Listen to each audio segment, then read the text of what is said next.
Do, re, mi, the third syllable of the musical alphabet. Me, me, me, me, me. That's all she talks about. You know, they're all three birds of a feather flock together. And she even said in the interview that her, Stefan, and Madeline are all the same because they all have the same sort of inflictions mentally, except they created a drug addict out of this little girl by feeding her drugs to go to sleep, feeding her all kinds of drugs. I don't even know if half of them really would be prescribed because the people giving them to her had drug problems themselves, Mike.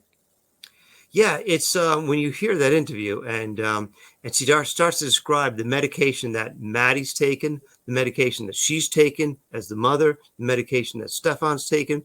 It's they should move right next to a CVS because they're going to be the best world's best CVS customers.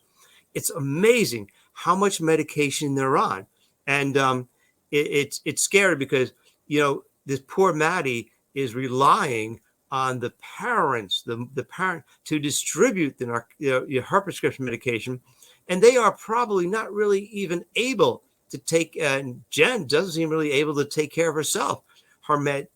She's probably not taking her meds as she's supposed to. She's probably not talking to her doctor regularly about every couple of months. Let's take a look at the medication regimen that my daughter's on, that I'm on. I think that she is there. She and Stefan and the three of them, unfortunately, they've kind of made Maddie like dependent upon them in terms of the medication. And that poor girl didn't stand a chance. But you see that her whole affect and her whole demeanor is based on, and her whole world seems to revolve around the narcotics she's taking, the CVS prescription medication she's taking, and she's overwhelmed. She can barely get through the day, And so I think that, and Mike, no one works. Like no one has a job. No one has a job. So, but their days are filled with sleeping and playing board games, watching TV, and worrying about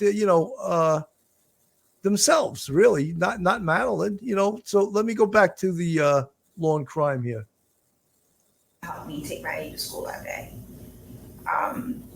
So because I knew that was what was going to happen that night, I had asked Maddie, pick out your clothes, have everything ready, have your backpack ready, your water bottle, everything you need ready, so that way you could just grab your stuff and head out. It won't be too much of a hassle in the morning. And so she did. She picked out her clothing. I asked her what she was wearing, and she told me what she had picked out. I said, okay, fine. Jen Soto said she knows she awoke the next morning to Stefan Stearns in her bedroom around 8 a.m., trying to put the leash on her dog. And that right there is so inconsistent with everything else we know. That, I think, has got to be a made-up story, because we know that either at 7:30 or 7:45, he was throwing Madeline's laptop, backpack, and one clog into the dumpster. So that this is a story that I'm not buying. And then also,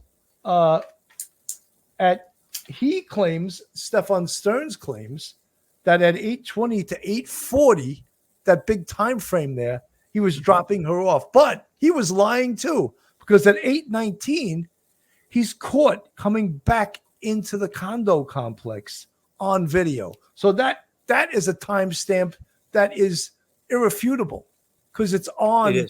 It's caught on video. And so we got to think that not only was he lying, so was Jennifer Soto. That whole story about him coming into the room to walk the dog is absolute bullshit. Billy, when you look at it and as you analyze it, you realize, why would she make that up? And she made it up to cover her tracks and him, because she may not have known what everything that happened to her daughter, but she certainly knew something was amiss, and she didn't want to deal with it. So my guess is that she made that up so that when she's asked about about poor Maddie, she could say, "Oh yeah, I heard Maddie in the kitchen with him, but I went back to sleep. He grabbed the dog." She's trying to inject herself into that morning routine when I think she and you, and especially you and I, think that she was dead asleep from the narcotics she was taking, the prescription medication she was taking. Honestly, I just want to answer a quick question that was posted here from Kissimmee.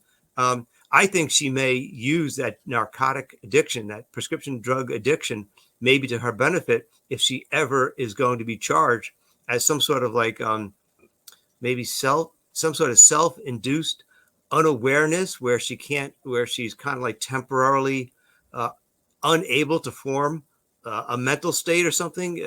It's kind of weird. She is so addled, and she wants to, and I think she's really incapable of doing anything, but she can make up a lie and she can make it up quick. I think you're right. I think they put their heads together to try to cover up maybe for Maddie, that he may have explained to her that maybe Maddie passed away in her sleep and that sort of thing. And they had to come up with something real fast. And I think that's the best they can do. But like you say, the timestamp gives it away, because it could not happen at all the way she said it happened,